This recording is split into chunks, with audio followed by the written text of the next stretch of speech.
World War II was a time of great battles and brave soldiers. The world was engulfed in a conflict that spanned continents and involved millions of people. The bravery and sacrifice of the soldiers on the front lines are well documented and celebrated. However, amidst the chaos and destruction, there were also unsung heroes who fought a different kind of battle. These were the men and women who used their wits and creativity to outsmart the enemy, employing deception as their primary weapon.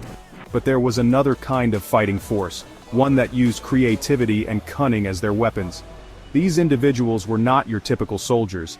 They were artists, designers, and sound engineers who formed a unique unit with a singular mission. Their battlefield was not just the physical terrain, but also the minds of the enemy. They were tasked with creating illusions so convincing that they could alter the course of battles and save countless lives. This was the Ghost Army, a top-secret unit of artists, designers, and sound engineers. Officially known as the 23rd Headquarters Special Troops, this unit was activated on January 20, 1944. Comprised of 1,100 men, the Ghost Army was a highly specialized group whose talents lay in the realm of deception.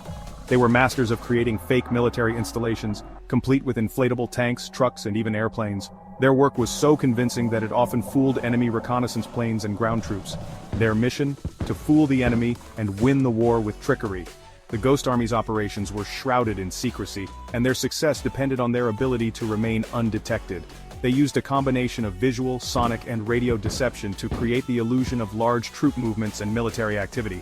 This not only confused the enemy but also diverted their attention away from the real Allied forces, allowing them to carry out their missions with less resistance. Imagine inflatable tanks, fake radio chatter, and elaborate performances, all designed to mislead the Germans and save Allied lives. The Ghost Army's inflatable tanks and vehicles were so realistic that they could be mistaken for the real thing from a distance. They also used loudspeakers to broadcast the sounds of troop movements, construction, and even battle, creating a convincing auditory illusion. Their radio operators sent out fake transmissions to simulate the presence of large military units, further adding to the deception. This is the story of the Ghost Army, the masters of deception. Their operations were not just about creating illusions but also about understanding the psychology of the enemy. They had to think like the enemy, anticipate their reactions, and craft their deceptions accordingly. This required a deep understanding of military strategy and human behavior, making the Ghost Army's work as much an art as it was a science. The Ghost Army was a unique blend of artistry and military strategy. Their members were recruited from art schools, advertising agencies, and theater companies, bringing a diverse set of skills to the table. They worked closely with military strategists to ensure that their deceptions were not only convincing but also strategically sound. This collaboration between artists and military personnel was unprecedented and proved to be highly effective. They were tasked with a dangerous and unusual mission, to create the illusion of large troop movements and military hardware where there were none. This often meant operating close to the front lines, where the risk of discovery was high. Despite the dangers, the Ghost Army carried out over 20 major deceptions during the war, each one more elaborate and daring than the last. Their efforts played a crucial role in several key operations, including the D-Day landings and the Battle of the Bulge.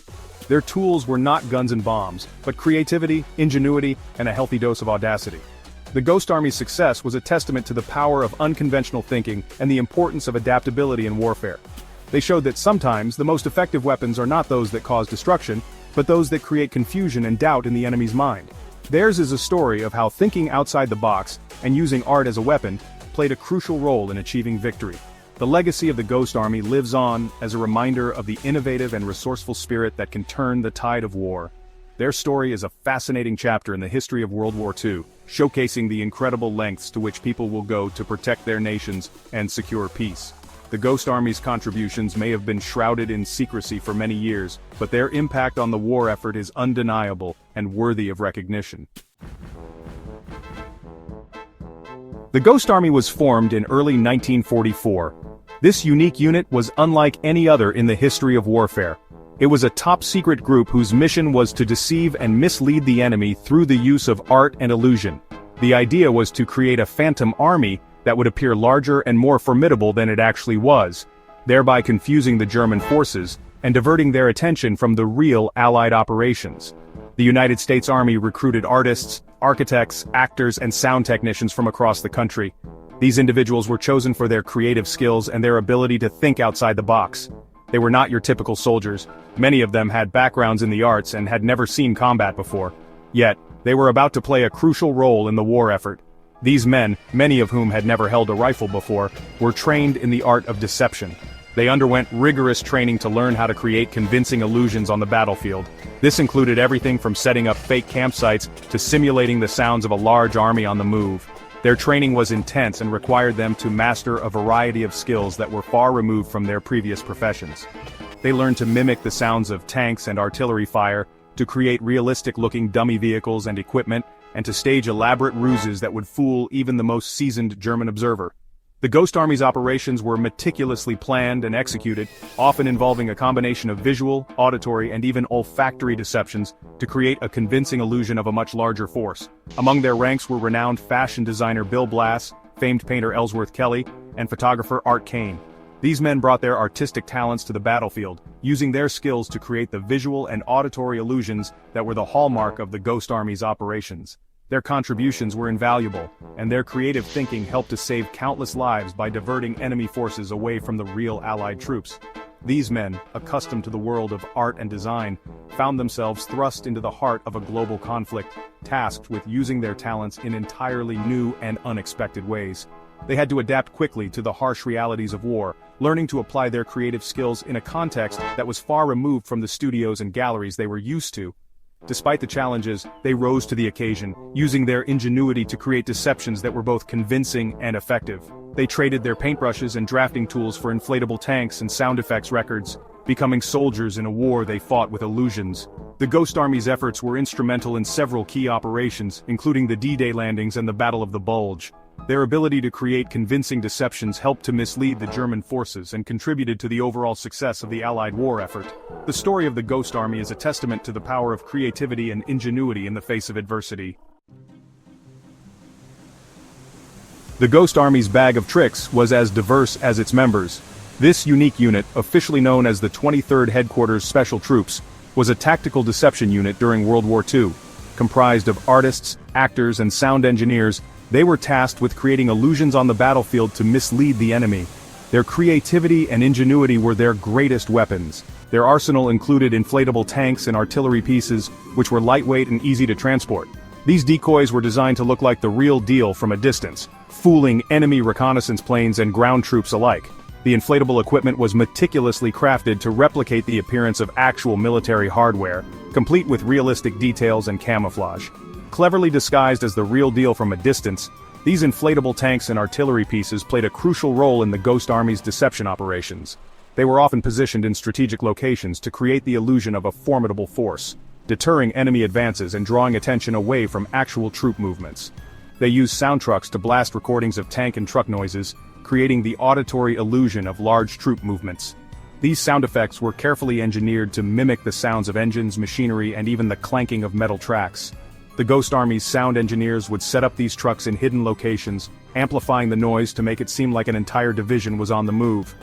Mimicking the sounds of large troop movements, these sound trucks added another layer of deception to the Ghost Army's operations. The enemy, hearing the cacophony of what they believed to be an advancing force, would often divert their resources and attention, allowing Allied forces to maneuver more freely. Fake radio transmissions, filled with misleading chatter, were sent out to confuse enemy intelligence. These transmissions included false orders, strategic discussions, and even casual conversations, all designed to be intercepted by enemy listeners. The Ghost Army's radio operators were skilled at creating believable scenarios, further adding to the overall deception. They even went as far as to create phantom divisions, complete with fake insignia and patches, to further mislead the Germans. These fake units were given detailed backstories and histories, making them seem like legitimate fighting forces. Soldiers would wear these fake insignia and patches while moving through towns and villages, spreading disinformation and creating confusion among enemy spies and informants. They staged phony troop movements, set up dummy camps with tents for non-existent soldiers, and even created fake airfields with wooden planes. These elaborate setups were designed to be seen by enemy reconnaissance, creating the illusion of a much larger force. The Ghost Army's attention to detail was remarkable, with every aspect of their deceptions carefully planned and executed. They even used actors to impersonate generals and high-ranking officers in public. These actors would be seen giving orders, inspecting troops, and engaging in strategic discussions, all to create the impression of a significant military presence.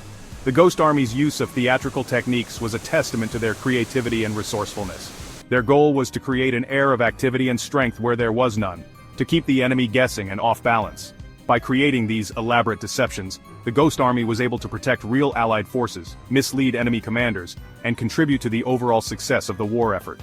Their efforts saved countless lives and played a crucial role in the Allied victory. To keep the enemy guessing and off balance, the Ghost Army's deceptions were constantly evolving. They adapted their tactics based on enemy reactions, always staying one step ahead. The legacy of the Ghost Army is a testament to the power of creativity and ingenuity in warfare, showing that sometimes the best way to win a battle is to make the enemy believe in a reality that doesn't exist. One of the Ghost Army's first major operations was Operation Brest, in the summer of 1944. The Allied forces had liberated Paris and were advancing eastward. The German army was retreating, but they still posed a significant threat. The Ghost Army was tasked with preventing the Germans from regrouping and launching a counterattack. They set up camp near the city of Brest, a strategically important port on the French coast. Using their inflatable tanks, sound trucks, and fake radio transmissions, they created the illusion of a large American force preparing to lay siege to the city. The deception was so convincing that the German commander in Brest surrendered the city without a fight, believing he was vastly outnumbered. The Ghost Army's most crucial mission came during the Battle of the Bulge, Hitler's last-ditch offensive in the winter of 1944. The Germans launched a surprise attack, pushing back American lines in the Ardennes forest.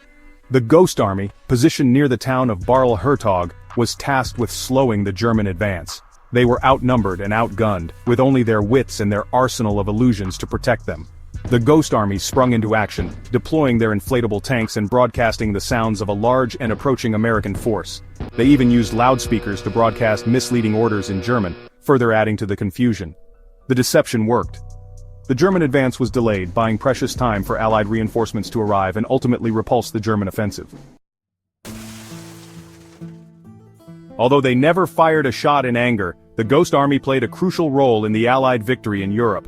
Their deceptions are estimated to have saved thousands of Allied lives by diverting enemy troops and resources. Their actions allowed for the liberation of towns with minimal casualties and bought valuable time for Allied forces to regroup and counterattack.